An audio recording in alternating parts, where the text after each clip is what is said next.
Kua huataki ake te whakatātai tēnehi ASB Classic, Kamutu, ko ngā whiringa whakaputa wera i tīmata i tēnei ata, i mua i te tīmatanga o ngā parekura matua o te rā.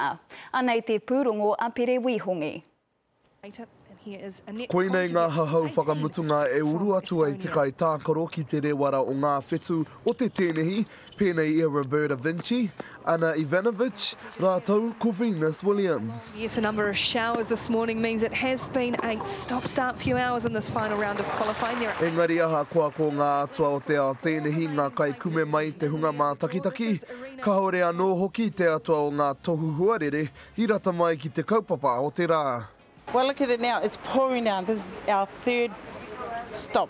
So it's going to be one of those days, on and off. Ina te mahi nui i tautau mai ki runga i ngā poko hiwi o te hunga rangatahi, ki te whakamāroke i te papa, e ahai ai ngā kēmu te timata. It's a patient game, and the fact is at the end of the day we've just got to be there and tolerant with the weather. It comes part and parcel with the actual tournament, and we can't do a hell of a lot with that, so we just go with the punches. And just when it's dry, we get out there and do our bit. Aha koa te kore o te kanohi Māori i roto i ēnei whakataetai.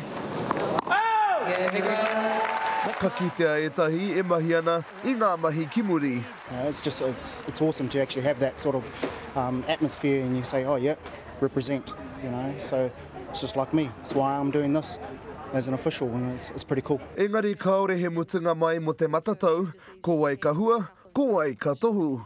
Anna Ivanovic and Venus Williams, they're both pretty top players in their own right, and what they bring to the actual tournament is actually a lot more flair and diversity in the actual tournament, and it's going to change a lot of people's way through to the finals. Hei te pōnei ko te kēmu tuatahi a Venus, a e matapai ana, ko ia pūtera, ka kumea I te mano me te tini kai mā takitaki.